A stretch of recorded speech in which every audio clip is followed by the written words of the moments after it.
Candace really spilled all of that. She didn't just talk, she came with receipts.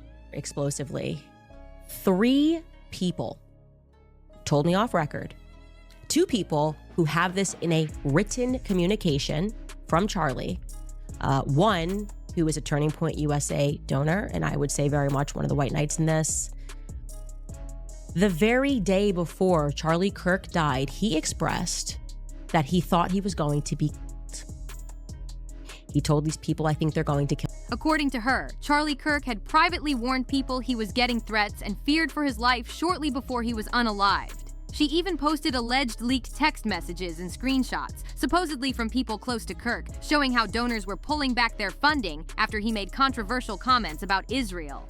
Candace claimed those messages proved one thing. Powerful people were furious, and they wanted him quiet. Based on her claims, the Israel lobby or certain pro-Israel donors allegedly played a major part in the chaos that surrounded Kirk before his death. Candace didn't stop there. She straight up dropped names, even calling out billionaire investor Bill Ackman in connection to this supposed donor pressure. She accused federal investigators of hiding key details and suggested the official story was nothing more than a cover-up. That's wild. And just when people thought she couldn't go any further, Candace claimed Charlie Kirk had announced a massive audit of Turning Point USA just 1 week before his death. Like, what? That detail alone sent shockwaves through conservative circles.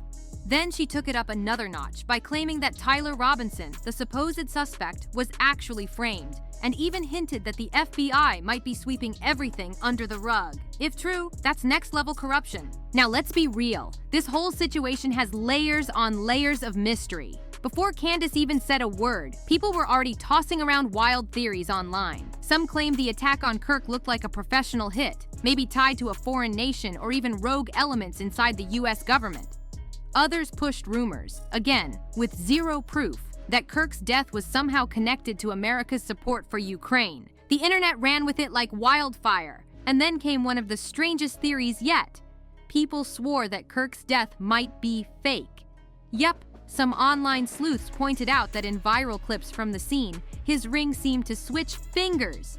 But hold on, some experts explained that the ring could have been hinged, meaning it opens and closes, which would explain the movement. Still, that didn't stop TikTok and X from exploding with Kirk is alive hashtags. The drama was unreal. Another rumor started circulating about the people standing near Kirk right before the attack. Viewers claimed they noticed strange gestures or hand signals that didn't look random. Some even tried linking that to secret groups or government agencies. And then came the bombshell accusation, talk of Israeli involvement. A few commentators went as far as to say Mossad might have been involved, tying it back to Kirk's recent comments about the Epstein files. Allegedly, Kirk had once told friends he believed Israel would get rid of him if he turned against them. Of course, Israel's Prime Minister Benjamin Netanyahu quickly shut that down, calling the theories insane and childish. Still, the speculation didn't stop, and Candace Owens kept fanning the flames with her cryptic posts. As soon as the news about Kirk's attack hit the internet, Candace jumped on X and posted, Charlie Kirk was fighting with some very powerful billionaires that he took money from over the things he was discussing. The pressure on him was immense. Over the last 2 weeks, the truth will be revealed, the messages will be leaked, and the movement he built will rise up. And guess what? She actually followed through. She released a screenshot of a group chat showing messages from Kirk himself, apparently venting that Jewish donors were pulling funding because of his friendship with Tucker Carlson. According to that screenshot, Kirk said he lost a $2 million donation from one Jewish donor because he refused to disinvite Tucker Carlson from the upcoming America Fest event. That's serious money and serious tension. Now, plenty of people questioned whether the screenshot was real, but then Turning Point USA spokesman Andrew Colvett stepped in and confirmed it was authentic. He even said he was relieved the truth was finally out there. Colvett explained the only reason he hadn't posted it before was that it came from a private exchange. He also mentioned that Kirk's feelings about Israel were complicated and nuanced. He wasn't anti-anyone, but he did believe the Gaza war needed to end. This entire situation is spiraling fast. Between Candace's accusations, the donor drama, and all the conspiracy theories flooding social media, the mystery around Charlie Kirk's death just keeps getting deeper. Something about this story just doesn't sit right. And now everyone's wondering who's really hiding what. So let's get one thing straight.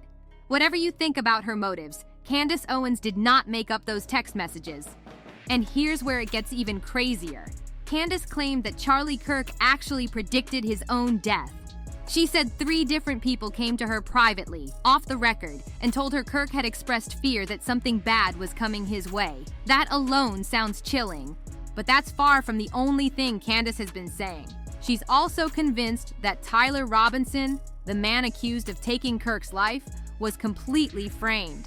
And when you start digging into her claims, she argues that the official timeline of events just doesn't add up. Here's how it allegedly went down. When authorities started searching for suspects, a man in Washington, Utah, looked at the photos released online and thought the suspect looked like his son. Lee writes in this group chat, just lost another huge Jewish donor, $2 million a year because we won't cancel Tucker. I'm thinking of inviting Candace. Somebody writes, ugh. Charlie writes, Jewish donors play into all of the stereotypes. I cannot and will not be like this, leaving me no choice but to leave the pro-Israel. Tyler James Robinson, a third-year electrical apprentice at Dixie Technical College. That's when things took a shocking turn.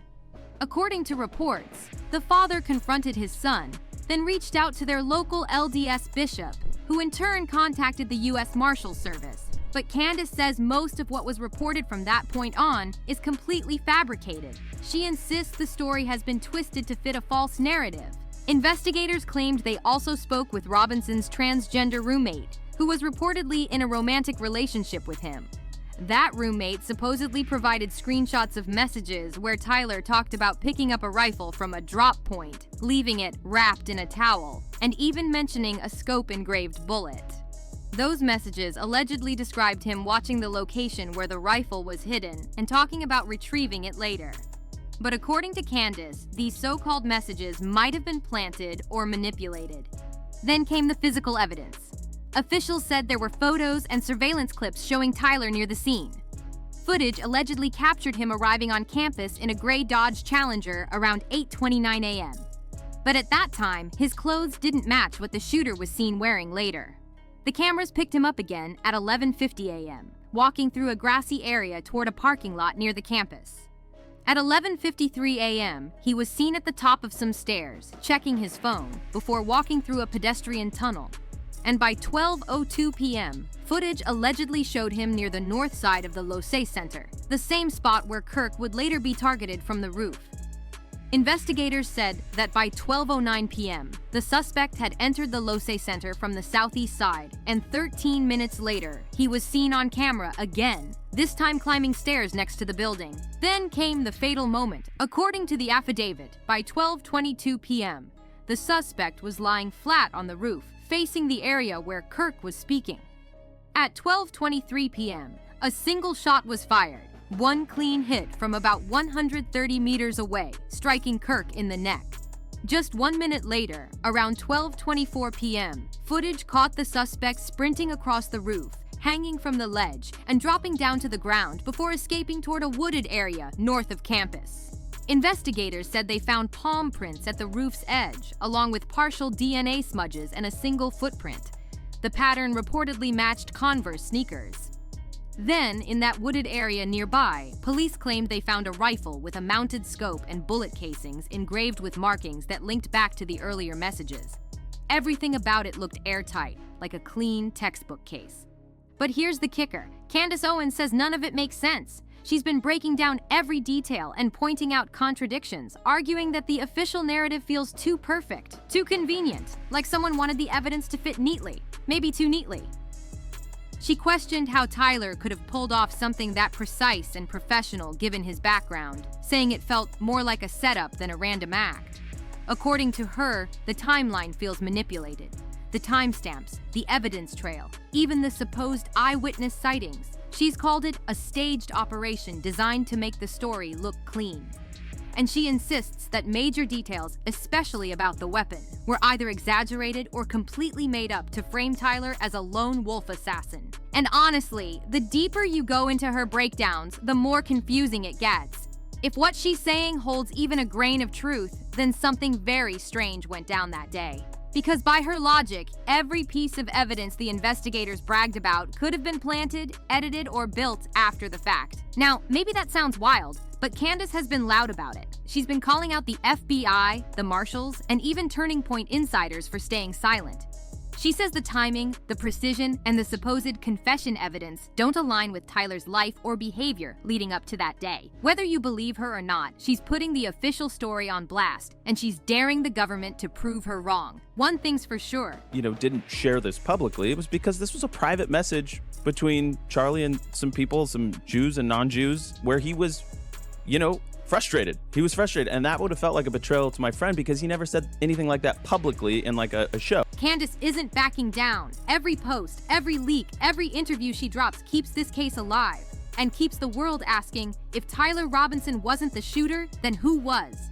Candace Owens didn't just double down, she went all in. She actually believes Tyler Robinson is completely innocent and that the Trump administration itself fabricated the entire story. Everything from the claim that he wanted to unalive himself to his father's supposed confession.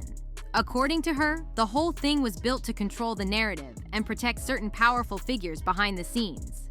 She pointed out that if Tyler really planned to turn himself in, then why didn't he confess? That part doesn't make sense. And even more suspicious, the firearm allegedly linked to him? Candace said that's pure nonsense since Tyler was never a firearm enthusiast. She said there's no real proof that weapon ever belonged to him. Candace even broke down the alleged text messages investigators used as evidence, saying they sounded totally off. One example, the messages used the word vehicle. But according to her, Tyler doesn't talk like that. She said whoever wrote those texts didn't even know how Tyler actually spoke, which makes them look fake. Then came another twist.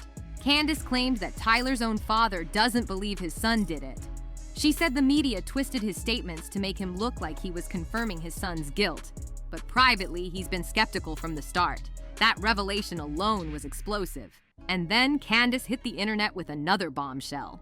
She revealed that a door cam video came to her from a private source, a clip the FBI allegedly never released. According to her, that footage shows the real suspect, and he wasn't alone. She said the person seen was with a woman, possibly helping him. And Candace's question was simple but sharp. If the feds were already releasing footage, why hide this one? What's on that clip they don't want the world to see? She also questioned why the FBI sent Connecticut agents all the way to Utah to handle this case. That makes no sense. Why not let local authorities manage it? She said that kind of jurisdictional crossover usually means one thing. Someone higher up is trying to control the investigation. Even more suspicious, she said almost every witness who described Tyler's arrest had some kind of connection to law enforcement. She pointed out that it felt more like a setup than a coincidence. According to her, one of her private sources told her that Tyler Robinson never even stepped foot on the Utah Valley University campus that day. Candace then questioned the weird way the authorities described his arrest. Instead of focusing on how they caught him, they obsessed over who helped track him down, but refused to name that person. She asked why their identity was being protected, especially if they were supposedly a regular citizen. Unless, of course, that person's name could expose something bigger. Then, there was the Dairy Queen photo, supposedly taken just 17 minutes after the attack. Candace laughed at the absurdity of it all, asking how someone could commit a crime like that and then calmly grab an ice cream cone. She suggested that the Dairy Queen stop might have been where the setup happened, the exact place he was framed from. And finally, she said a source told her exclusive details about the firearm used. And those details completely contradict what the FBI claimed. From the engravings to the serial numbers, she said none of it matched up with the official report. So yeah, as wild as it sounds, could Candace Owens actually be onto something? She's been raising some serious questions that make the official story look shaky. How could Tyler agree to surrender but never confess? How does a gun belong to someone who's not even a gun guy? And if there's real door cam footage showing him with a woman, why hasn't the FBI released it? Candace might be controversial, but she's made one thing clear. She's not backing down. Whether she's uncovering truths or stirring chaos, she's forcing people to question everything. She actually believes that Tyler is innocent and that the Trump administration fabricated the entire narrative. From the mental health claims to his father's alleged confession. Whether you think she's exposing corruption or just chasing clout, her accusations are shaking the internet to its core. And if you've been following this story from the start, you already know this isn't the last we'll hear from Candace Owens. So make sure you hit that like, subscribe, and turn on notifications so you don't miss what comes next, because this story's only getting deeper.